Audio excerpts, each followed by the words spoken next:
अस्सलाम वालेकुम रहमतुल्लाहि व बरकातुहू। वालेकुम अस्सलाम व रहमतुल्लाहि व बरकातुहू।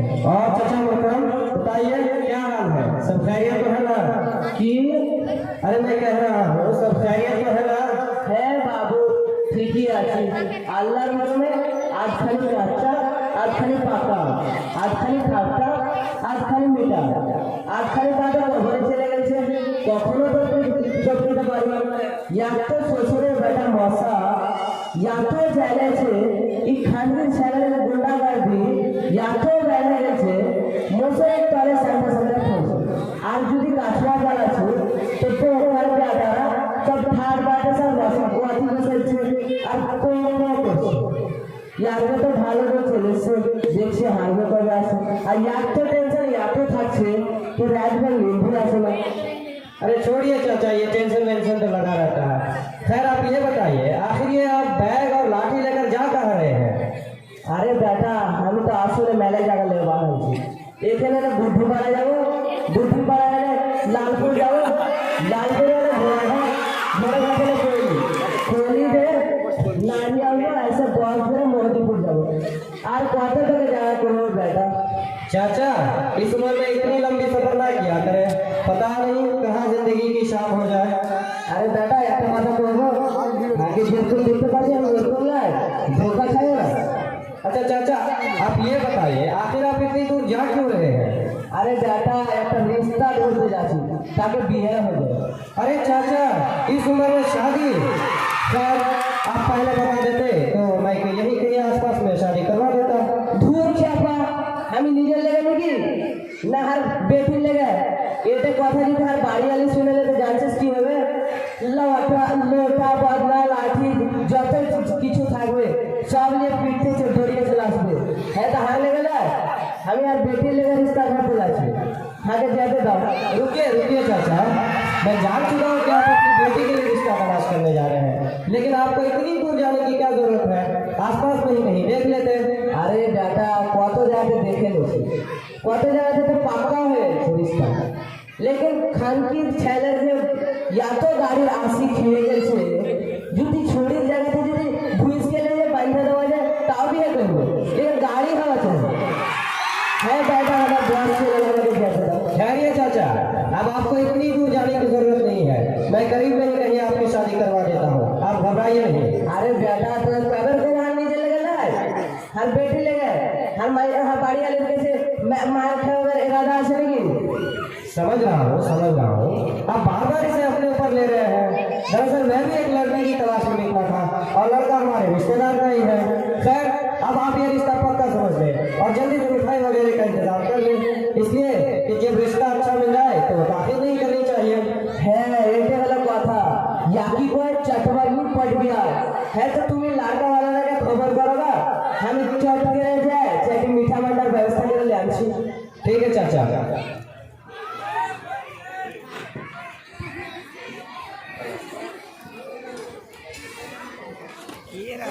अस्सलाम वालेकुम रहमतुल्लाहि व बरकातुहू। हज़रात आप सब तो जानते हैं कि नबी और छुटाई सिर्फ रसूल पे वादा और वादा तो जवान से किया जाता है उसमें मिठाई खटाई वगैरह की क्या जरूरत है? बात जाहिर तो ऐसे भी है कि छुटाई में उनकी सोच से रकम मिठाई वगैरह कम मिलते हैं तो शिकायत करने लगते हैं बात तो लालतान भी करने लगते हैं कि अरे हमारा बेटा सिर्फ 10,000 के लिए था सिर्फ 10 किलो मिठाई के लिए था वो भी बालू से कपड़े तो ऐसे लेके आते हैं जिसे हम हाथ पोछ कर बाहर फेंक देते हैं सच के सब वकील हैं ऐसे हैं वैसे हैं तो बल पैसे हैं ना जाने लोग क्या क्या करते हैं। हज़रात इस्लाम और रसूल मौलाना असलम अली खान भी फरमाते हैं कि आजकल के बखूड़े सब कैसे राइज है ये लग यानी बेकार। दोस्तों मैंने आप ये भी सुना है कि हमारे गांव में कोई छिटाई लेके आ रहा है तो हम उसे छिटाई लेके आ रहा है तो हम उसे जानते हैं कि उसके अंदर क्या क्या खुलासा होते हैं। हेलो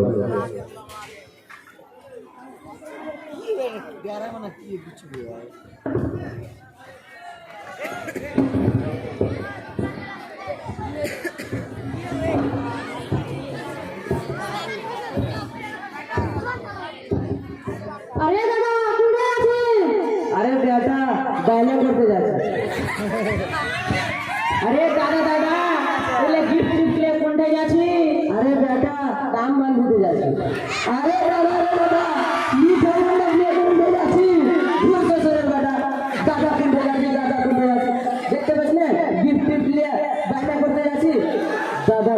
की बात नहीं।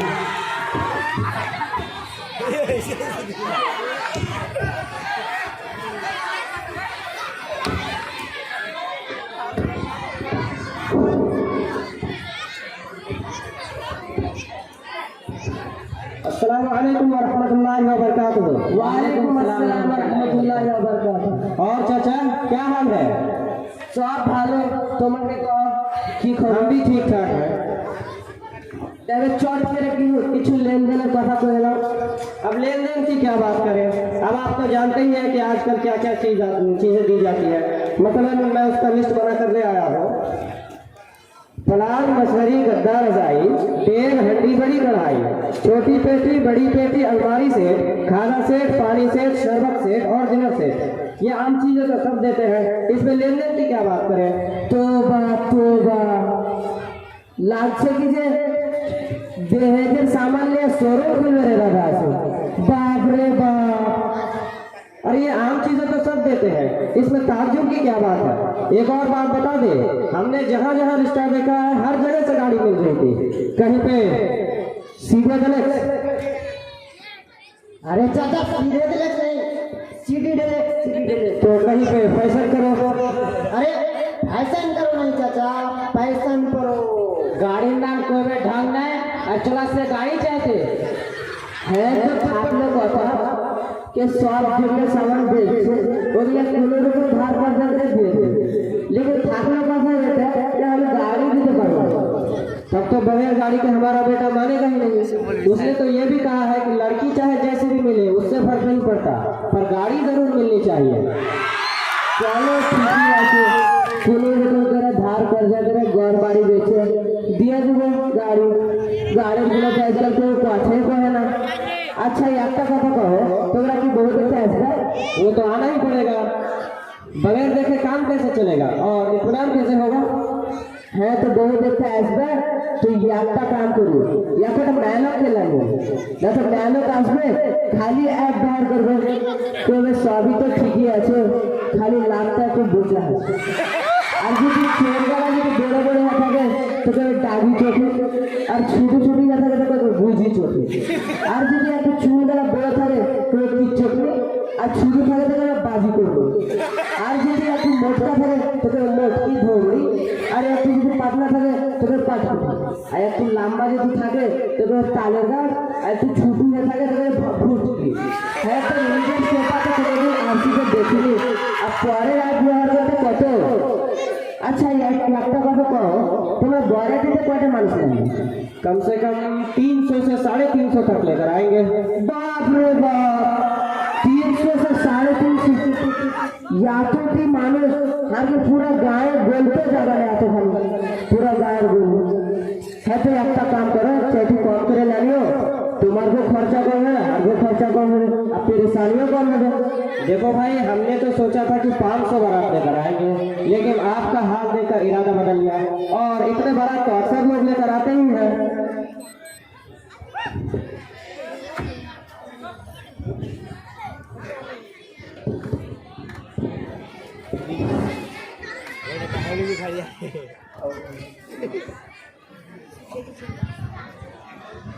बैंकर खुराफात को आप लोगों ने तो शादी ब्याह को एक मुश्किल शरीर मसला बना दिया।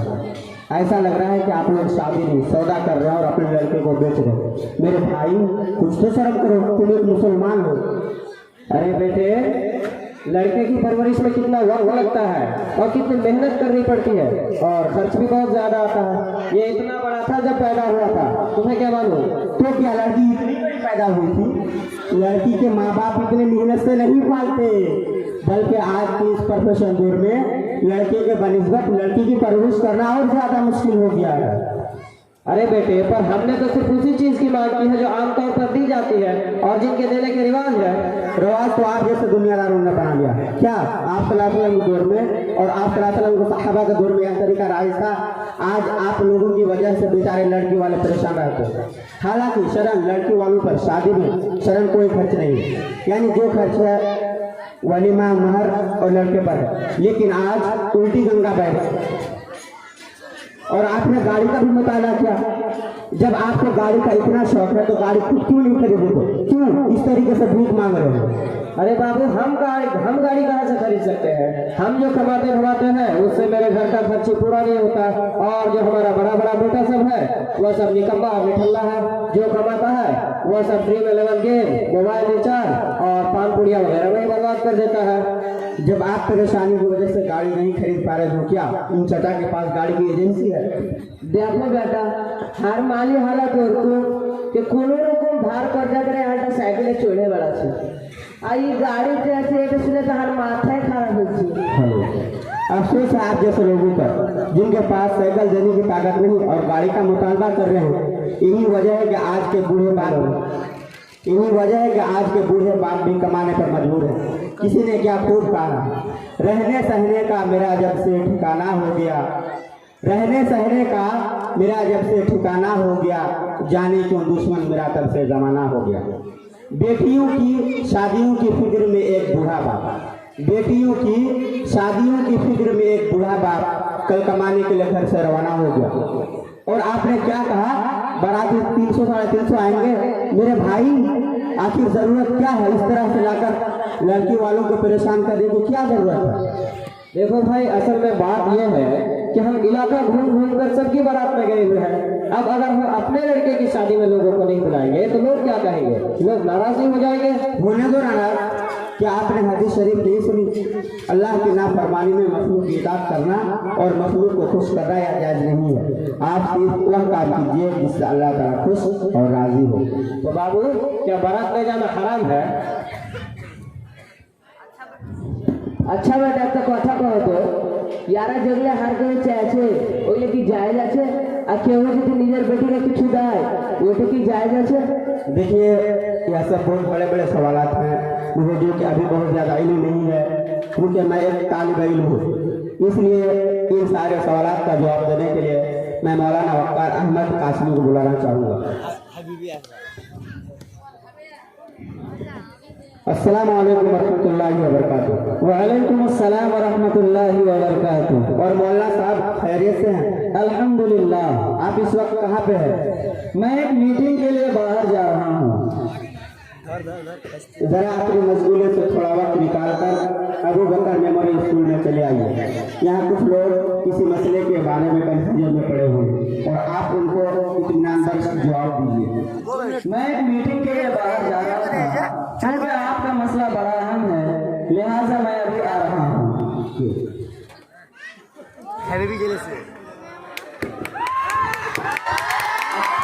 अच्छा, যতক্ষণে মন্ত্রী সাহেব আছে ততক্ষণে আমি জয় বাবুর নাম টামগুলা पूछ করে নিছি।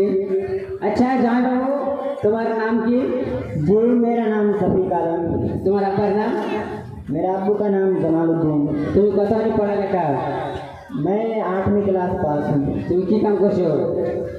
मैं मजदूरी करता हूँ। महीना के कत पैसे कमाइছো?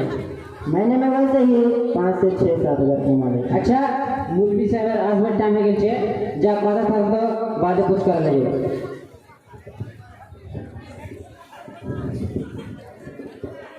अस्सलाम वालेकुम व रहमतुल्लाहि व बरकातुहू। वालेकुम सलाम व रहमतुल्लाहि व बरकातुहू। और मौलाना साहब खैरियत से हैं? अल्हम्दुलिल्लाह। अस्सलाम वालेकुम व रहमतुल्लाहि व बरकातुहू। वालेकुम सलाम व रहमतुल्लाहि व बरकातुहू। और मौलाना साहब, इन लोगों को कुछ सवालात आप फिर फरमा दे तो मेहरबानी होगी। हाँ भाई, बताइए क्या बात है? मौलाना साहब, ये बताइए कि बारात की इजाज़त कब से हुई और क्या हम बड़ी तादाद में बारात ले जा सकते हैं? देखिए, मुरवजा बारात का इस्लाम में कतई इजाज़त नहीं है। यह गैरों का तरीका है और इसकी ईजाद इस तरह हुई कि पहले अमन व अमान का जमाना ना था। अक्सर रहजनों और डाकुओं से दो चार होना पड़ता था। दुल्हा दुल्हन और जेवर वगैरह की हिफाजत के लिए बारात ले जाने की रस्म ईजाद हुई। अब तो अमन व अमान का जमाना है, अब हिफाजत वगैरह कुछ मकसूद नहीं। इसके अलावा इसके अंदर बहुत सारे मफासिद पाए जाते हैं। मसलन रियाकारी, तफाखुर, 20 कहकर 40 आ जाना, लड़की वालों का परेशान होना, खाने में यार का मुतय्यन करना वगैरह, ये सरासर गलत और गैर इस्लामी है। अच्छा मुलबी साहेब, একটা কথা কও তো, যে লেনদেনটা কেমনি और जहेज काके कौन? देखिए भाई, आपका ये सवाल बिल्कुल सही है। इसलिए पहले आप ये जान लें कि जहेज किसे कहते हैं। जहेज दरअसल उसको कहा जाता है कि लड़के वालों की तरफ से लड़की वालों से किसी भी चीज का मुतालबा करने को जहेज कहते हैं। और रहा आपका दूसरा सवाल कि जहेज का लेन देन करना कैसा है, तो ये है कि मुरवजा जहेज देना बिल्कुल गलत है। जो शख्स आप सल्लल्लाहु अलैहि वसल्लम की बेटी हजरत फातिमा रज़ियल्लाहु अन्हा को देने का हवाला देते हैं और हजरत अली रज़ियल्लाहु अन्हु की यहाँ देखा जाए तो हजरत अली रज़ियल्लाहु अन्हु की परवरिश आप सल्लल्लाहु अलैहि वसल्लम के यहाँ हुई, तो उन दोनों का घर बसाना था जैसा कि उस वक्त से लेकर आज तक अपने बेटे का घर बसाते हैं और जहेज का हवाला देते हैं और जवाज का तरीका बताते हैं, तो ये बिल्कुल गलत है। मौलाना साहब, अभी आपने फरमाया कि मुरवजा जहेज गलत तरीका है, तो इसका सही तरीका क्या है? शरीयत इस्लामिया में जायदाद में लड़का का 2 हिस्सा और लड़की का 1 हिस्सा, यही शरीयत है। मौलाना साहब, दहेज का मुतालबा करना कैसा है? लड़के वालों की शादी ब्याह में जहेज का मुतालबा करना नाजायज और बिल्कुल हराम है और इस तरह भीख मांगना घटियापन है। हदीस शरीफ में है, लिमा लिहा लम यज़िदिल्लाहु इल्ला फ़क़रा। जो शख्स जहेज का मुतालबा करते हैं, लिमा लिहा लम यज़िदिल्लाहु इल्ला फ़क़रा, जो शख्स माल की लालच में शादी करता है तो अल्लाह तबारक व तआला उसे फकीर बना देता है। और मौलाना साहब, अभी आपने फरमाया कि हजरत फातिमा रज़ियल्लाहु अन्हा को नबी सल्लल्लाहु अलैहि वसल्लम ने बहुत चीज़ों को दिया था, मगर वो सामान हजरत अली के ज़ेरे बेच कर सरपरस्त होने की हैसियत से आता, मगर वो अपने आसपास को नहीं दिया था। देखिए भाई, आपका यह सवाल बिल्कुल सही नहीं है। अल्लाह के रसूल सल्लल्लाहु अलैहि वसल्लम ने हजरत फातिमा रज़ियल्लाहु अन्हा को जो सामान दिया था, हजरत अली रज़ियल्लाहु अन्हु के ज़रह को बेच कर दिया था, बल्कि उनको सरपरस्त होने की बुनियाद पर दिया था। इसलिए हजरत अली रज़ियल्लाहु अन्हु की ज़रह की कीमत महर में दिलवाई थी। मौलाना साहब, अभी आपने फरमाया कि निकाह का सुन्नत तरीका क्या है?